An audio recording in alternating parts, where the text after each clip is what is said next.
Good morning बच्चों। बच्चे सब ठीक है घर में, स्वस्थ सुरक्षित। बच्चों देखो, हम अभी व्याकरण पढ़ रहे हैं और मैंने आपको व्याकरण में चैप्टर 1 पढ़ाया था, भाषा, है ना, भाषा और व्याकरण और इसके क्वेश्चन सर। अब हम आज जो चैप्टर पढ़ने जा रहे हैं वो है वर्ण, वर्ण विचार। बच्चों वर्ण क्या है? वर्ण जो है वो छोटी से छोटी ध्वनि, यानी वर्ण क्या है?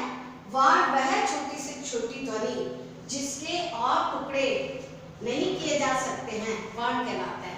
बच्चों वर्ण सबसे छोटी, भाषा की सबसे छोटी इकाई है जिसके और टुकड़े नहीं कर सकते हम, वो क्या कहलाती है बच्चों? वर्ण कहलाती है। तो हम वर्ण के बारे में देखेंगे कि वर्ण किसे कहते हैं। तो अच्छे से देखो, वर्ण वह छोटी से छोटी ध्वनि जिसके और टुकड़े नहीं किए जा सकते हैं, वर्ण कहलाती है। बच्चों वर्ण जैसे कि देखो, मैं बताती हूँ आपको, जैसे आधा म अ, तो ये पूरा बन गया म। ये द पे छुट्टी की मात्रा, ये द, तो बन गया दी। ये र और ये अ, तो बन गया र। तो ये पूरा वर्ण, मैंने जब आपको भाषा पढ़ाई थी, जब मैंने आपको व्याकरण समझाई थी, तब मैंने आपको कहा था कि वर्ण ये होता है, वर्ण होता है फिर शब्द और वाक्य बनता है, तो ये वर्ण है। तो बच्चों वर्ण कैसे है? म अ म, तपी र मंदिर। तो ये वर्ण मिलकर क्या बना? शब्द बना। तो वर्ण सबसे छोटी इकाई है, भाषा की सबसे छोटी इकाई जिसके और टुकड़े नहीं हो सकते हैं, वर्ण कहलाती है। तो देखो बच्चों, अब आता है वर्णमाला।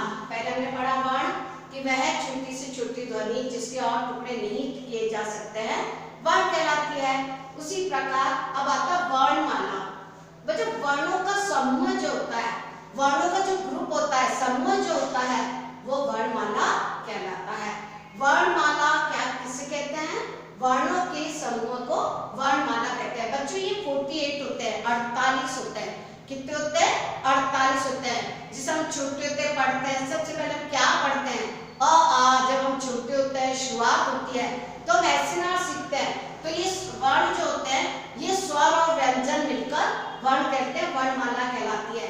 तो ये कुल 48 होते हैं। ठीक है बच्चों। अब आता है वर्णों के प्रकार।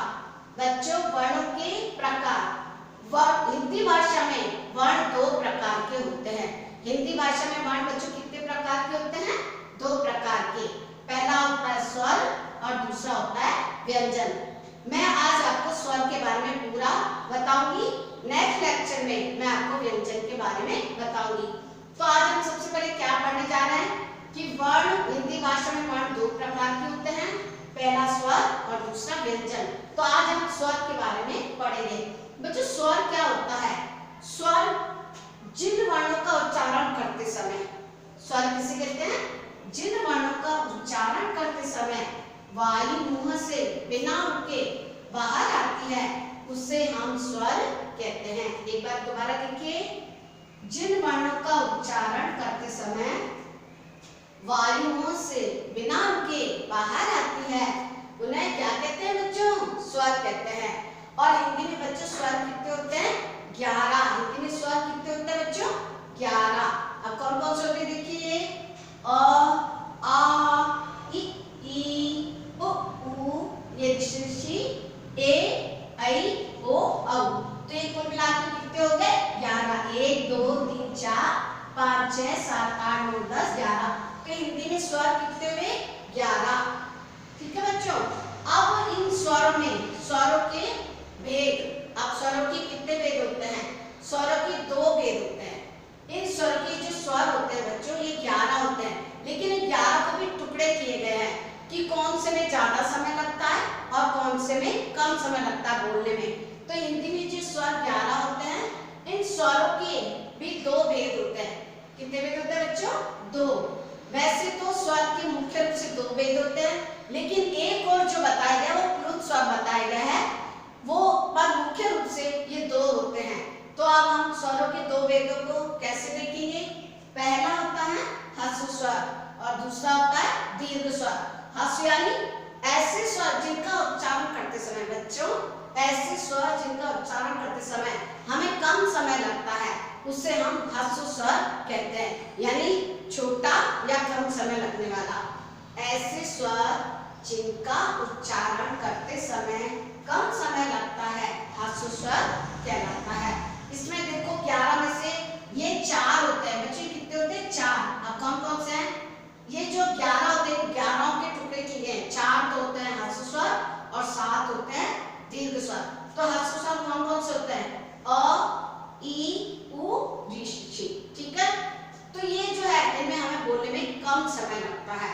तो जिन ऐसे स्वर जिनका उच्चारण करते समय कम समय लगे उन्हें हम ह्रस्व स्वर कहते हैं। ये गिनती के 4 होते हैं और ई, उ, ऋ, षि। अब होता है दीर्घ स्वर। बच्चों दीर्घ स्वर क्या होता है? जैसे कि दीर्घ, बड़ा, ज्यादा समय। ऐसे स्वर जिनका उच्चारण करते समय ह्रस्व स्वर से दुगना समय, ह्रस्व स्वर से दुगना समय लगता है, उन्हें हम दीर्घ स्वर कहते हैं। एक बार फिर देखो, ऐसे स्वर जिनका उच्चारण करते समय ह्रस्व स्वर से दुगना समय लगता है, इन्हें दीर्घ स्वर कहते हैं। ये गिनती में 7 होते हैं। तो ये कौन कौन से होते हैं? देखो इसमें अ कम समय लगा, लेकिन आ कितना बड़ा समय लगा। फिर ई कम समय लगा, और बड़ी में ई, जैसे सी, की, ली। अगर नहीं तो सी, ता, तो लंबा समय लगता है। और अगर अपन कम समय ले तो कम समय वाले होते हैं ह्रस्व और दीर्घ स्वर। तो इसमें आता है आ, बड़ी ई, बड़ा उ, ए, आई, ओ, औ। ये 7 होते हैं। ये 4 होते हैं ह्रस्व स्वर और दीर्घ स्वर बच्चों कितने हुए? 7। तो इस प्रकार हमारा आज का क्या खत्म हुआ? आज हमारा स्वर खत्म हुआ। हमने स्वर एक बार फिर देखे। सबसे पहले हमने पढ़ा वर्ण विचार। वर्ण किसे कहते हैं? वह छोटी से छोटी ध्वनि जिसके और टुकड़े नहीं किए जा सकते हैं, उन्हें वर्ण कहते हैं। और जिस प्रकार ये उदाहरण भी हम देख सकते हैं। उसके बाद वर्णमाला। बच्चों वर्णमाला किसे कहते हैं? वर्णों के क्रमबद्ध समूह को वर्णमाला कहते हैं, अर्थात वर्णों का समूह वर्णमाला कहलाता है। ये कितने होते हैं बच्चों? 48 होते हैं। स्वर और व्यंजन मिलाकर कितने होते हैं? 48। अब बच्चों हमने वर्ण पढ़ा, वर्णमाला पढ़ी। अब वर्णों के प्रकार। वर्ण के प्रकार कितने होते हैं? हिंदी में वर्ण 2 प्रकार के होते हैं, एक होता है स्वर और एक होता है व्यंजन। तो आज हम स्वर के बारे में पढ़ा हमने कि स्वर क्या होते हैं। तो बच्चों जिन वर्णों का उच्चारण करते समय वायु मुंह से बिना रुके बाहर आती है, उसे हम क्या कहते हैं? स्वर कहते हैं। और ये स्वर कितने होते हैं बच्चों? 11 होते हैं। स्वर कितने होते हैं? 11। ये 11 भी टुकड़ों में होते हैं, इनके भी भेद होते हैं। तो इसलिए स्वर 11 होते हैं। ये अ, आ, ई, उ, ऋ, षि, ए, ऐ, ओ, औ।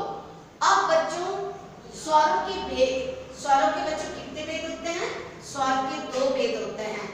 वैसे मुख्य रूप से स्वर के 2 भेद होते हैं, लेकिन एक और स्वर बताया गया जो होता है प्लुत स्वर, जिनको ये ह्रस्व स्वर, दीर्घ स्वर, उन दोनों से भी दुगना समय लगता है बोलने में, उसको हम प्लुत स्वर कहते हैं। लेकिन मुख्य रूप से हम 2 प्रकार के स्वरों को पढ़ेंगे। एक होता है ह्रस्व स्वर। ऐसे स्वर जिनका उच्चारण करते समय कम समय लगता है, इन्हें ह्रस्व स्वर कहते हैं। ये 4 होते हैं और ई, उ, ऋ, षि। और ह्रस्व स्वर ऐसे स्वर जिनका उच्चारण करते समय हमें ह्रस्व स्वर से दुगना समय लगे, उसे हम दीर्घ स्वर कहते हैं।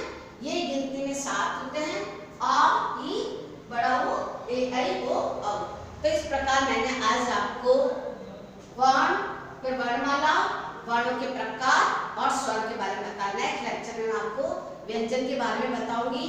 तो आप जो आपने पहले भाषा व्याकरण लिखा, उसके बाद क्वेश्चन लिखा, उसके बाद मैंने नेक्स्ट चैप्टर जो सेकंड है इसको अलग पीस से लिखोगे। ऊपर लिखोगे वर्ण विचार और ये सारा वर्ण विचार में लिखोगे। उसके बाद आप मेरे व्हाट्सएप नंबर पर आप मुझे ये भेजोगे। अगर समझ में नहीं आया तो पर्सनल फोन करके भी पूछ सकते हो या मेरे व्हाट्सएप नंबर पे भी पूछ सकते हो। सबसे पहला काम आप सुंदर सुंदर लिखोगे, अच्छा लिखोगे, प्रत्येक दिन काम करोगे और मेरे व्हाट्सएप नंबर पर भेजोगे। बच्चों हमें प्रत्येक दिन करना है, क्योंकि आपको पता है पहले कोरोना बीच में कम होता जा रहा था, अब फिर फैल रहा है, बहुत ज्यादा हो रहा है। तो इस कारण जो है हमें घर पे ही पढ़ना है सुरक्षित रहकर। तो इसलिए हम आपको जो भी लेक्चर भेजते हैं और सब्जेक्ट के, उनका आप अच्छे से पढ़ो, अच्छे से सुनो और बाद में जो है या आप हमारे व्हाट्सएप नंबर पर भेजो ताकि हम चेक कर सकें। तो व्याकरण की कॉपी में आपको ये सेकंड चैप्टर करना है और ये पूरा करना है। तो इसके बाद में नेक्स्ट जो है व्यंजन, इसके बारे में बताऊंगी। तो आप ये सुंदर सुंदर कॉपी में लिख लेना। घर में रहो, सुरक्षित रहो, स्वस्थ रहो, अच्छे बच्चे बनो। ठीक है बच्चे? ओके बेटा, थैंक यू।